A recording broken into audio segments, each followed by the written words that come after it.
Hello, my name is Dr. MarkAlain Dery, and I'm the Medical Director of Infectious Diseases and Chief Innovation Officer for Access Health Louisiana.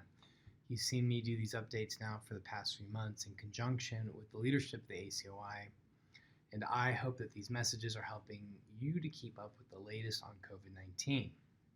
Now, I know many of you are in the thick of the fight, and I'd like to thank you on behalf of all of us who daily focus on infectious diseases for a living, and certainly on behalf of the ACOI. Now, I live in New Orleans, Louisiana, and I serve as co-chair for the ACOI Infectious Diseases Subspecialty Section. And as we are facing this once-in-a-lifetime global battle, I want to hear from you, my colleagues, who are experiencing the fight from their own location. So no matter who you are in the country, I provide my contact information at the end of each update, so listen for that. And I hope you take me up on this invitation to reach out. Moving together, along with the ACOI, we will continue to share information as it becomes available, as well as some of the hopeful progress that we're making.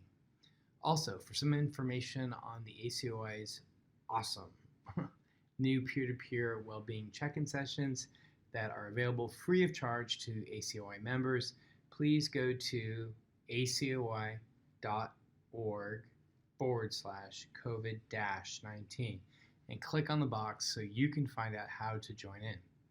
These Zoom sessions are an awesome way to feel connected and support during this challenging time. All right, so let's talk about something that I've been personally interested in for a while and super happy to present this topic now. And that's on super spreaders and super spreading events. So let's go. So there's nothing more important to talk about right now than the danger of super spreaders and super spreading events. We've been hearing evidence that they are one of the most dangerous elements of the pandemic right now. And in the case of SARS-CoV-2, evidence is growing that super spreading is a hugely significant factor of total transmission. The term is reserved for a few who spread the SARS-CoV-2 virus on a very, very large scale. A small amount of people, or not very many people, who create a very large outbreak. So you have a small group of folks transmit to a large group of folks. That's referred to as super spreading.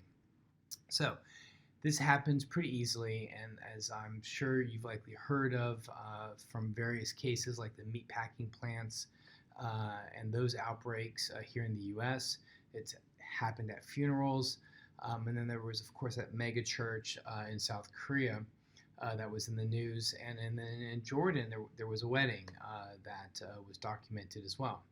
Now, that wedding in Jordan led to a very large outbreak of COVID-19, and data was collected on about 350 attendees, 76 of whom developed COVID-19, and it was traced back to one person who was the father of the bride, who traveled from Spain, where the outbreak was actually really quite happening at high levels. Now, this father was a 58-year-old man who developed fever, cough, and a runny nose 2 days before the wedding. And on March 15th, he went to an emergency department and he tested positive for a SARS-CoV-2 virus. Among 350 identified wedding attendees, 76 tested positive, and that's an attack rate of about 22%. Furthermore, those who were infected during the primary encounter became new sources for further disease transmission, which was, of course, evident by confirmed cases amongst household contacts. You can see how these super spreader events are particularly problematic. Now, in Hong Kong, as of June 2nd, they had 1,088 confirmed or probable cases and 4 deaths. Now, their population is about 7.5 million. The city has managed to largely suppress local outbreaks of COVID-19 without a lockdown or mandatory blanket stay at home orders. They instead tested people suspected of being infected, they traced and they quarantined their contacts and isolated confirmed cases in the hospital. And they instituted an outright ban and restrictions on large social gatherings, super spreading events. Now, after these measures were progressively relaxed in recent weeks, a new outbreak of about 7 cases, again, possibly a super spreading event, had been reported over the past few days. 3 are employees of a food packing company, and the other 4 live in the same housing estate as one of the employees. Now, you see, this worries me because things can start to look good, curves can flatten, numbers going in the right way, which is down, and then a large event happens, political and otherwise, are planned, as is happening now in the U.S. And these events have a large potential to be a super spreading event, especially when the simple act of a face mask, here's mine, is ignored. So, furthermore, let's be very clear about something too. Now, the racial injustice protests that have been happening in the U.S. now largely saw crowds trying to be distant and mostly wearing face masks. Now, I was there, I saw it. It was pretty amazing, right? Now, that isn't going to be true for many other upcoming events, and that concerns Dr. Anthony Fauci, as he said publicly that of course he was not going to be attending any crowded events.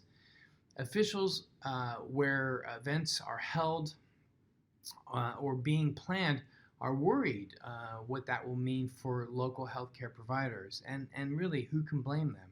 That's another example of the brunt of the pandemic falling onto the shoulders of hospital and healthcare workers, and we talked about that on the previous vlog that we did. So what can we do? Now, as I heard on a podcast today by Dr. Sanjay Gupta, where his guest was Elizabeth McGraw, who's the director of the Center for Infectious Diseases Dynamics and a professor of entomology at Penn State University. Now, she said public health messaging needs to be focused on helping people understand that they are part of the solution by altering the behavior and taking care of one another. So, wearing our masks, washing our hands, and keeping our social circles small and not putting ourselves in environments where there's a lot of crowding or activities that we know of that could potentially spread the virus is a good thing to do. So please, we just need to be aware. Now, that's what we're thinking about, especially when, and I'm going to quote Dr. Gupta, who said, we've had more people die in the past 24 hours in the United States of this novel coronavirus, COVID-19, than any other countries have had during the entire pandemic. Think about that.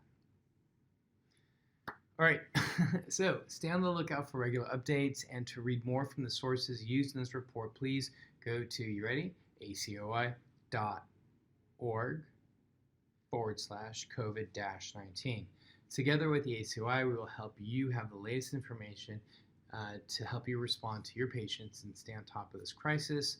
And as always, please feel free to reach out to me directly at madery@mac.com. Please stay safe. We can do this together.